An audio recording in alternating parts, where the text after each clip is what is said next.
have the pleasure to present to you Dr. Martin Luther King, Jr.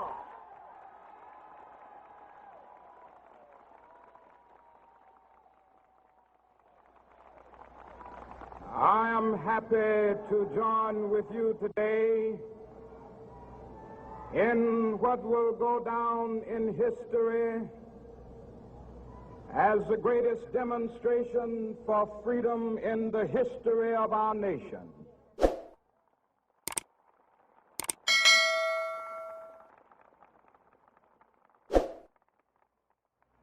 Five score years ago, a great American in whose symbolic shadow we stand today signed the Emancipation Proclamation.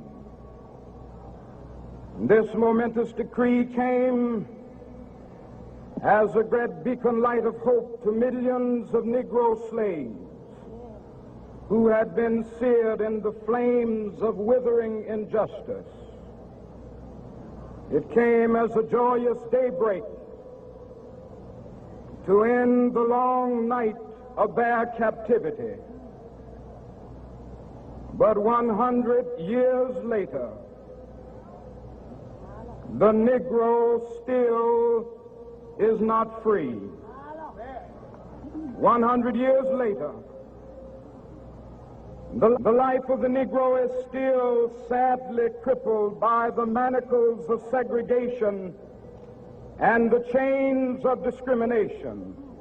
100 years later, the Negro lives on a lonely island of poverty in the midst of a vast ocean of material prosperity.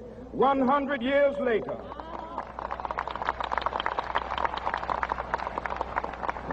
the Negro is still languished in the corners of American society and finds himself in exile in his own land. And so we've come here today to dramatize a shameful condition. In a sense, we've come to our nation's capital to cash a check. When the architects of our republic wrote the magnificent words of the Constitution and the Declaration of Independence, they were signing a promissory note to which every American was to fall heir. This note was a promise that all men, yes, black men as well as white men, would be guaranteed the unalienable rights of life, liberty, and the pursuit of happiness. It is obvious today that America has defaulted on this promissory note insofar as her citizens of color are concerned. Instead of honoring this sacred obligation, America has given the Negro people a bad check, a check which has come back marked insufficient funds.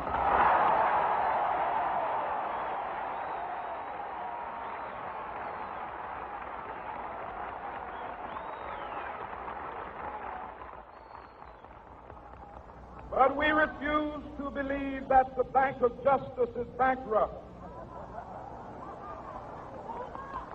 We refuse to believe that there are insufficient funds in the great vaults of opportunity of this nation. So we've come to cash this check, a check that will give us upon demand the riches of freedom and the security of justice.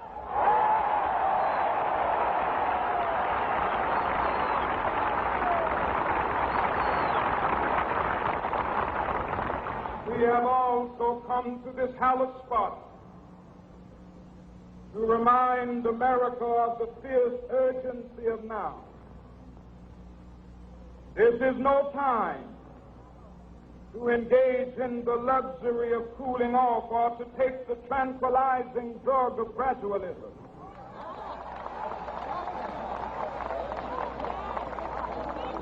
Now is the time to make real the promises of democracy.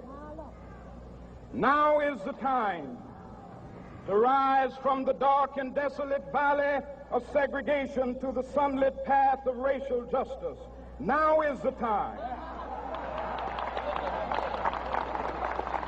to lift our nation from the quicksands of racial injustice to the solid rock of brotherhood. Now is the time to make justice a reality for all of God's children. It would be fatal for the nation to overlook the urgency of the moment. This sweltering summit of the Negro's legitimate discontent will not pass until that is an invigorating autumn of freedom and equality. 1963 is not an end, but a beginning. Those who hope that the Negro needed to blow off steam and will now be content will have a rude awakening if the nation returns to business as usual.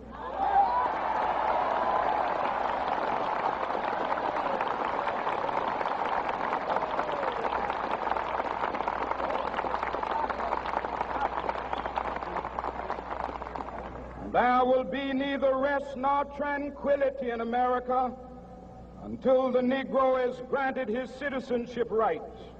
The whirlwinds of revolt will continue to shake the foundations of our nation until the bright day of justice emerges. But that is something that I must say to my people who stand on the warm threshold which leads into the palace of justice. In the process of gaining our rightful place, we must not be guilty of wrongful deeds. Let us not seek to satisfy our thirst for freedom by drinking from the cup of bitterness and hatred.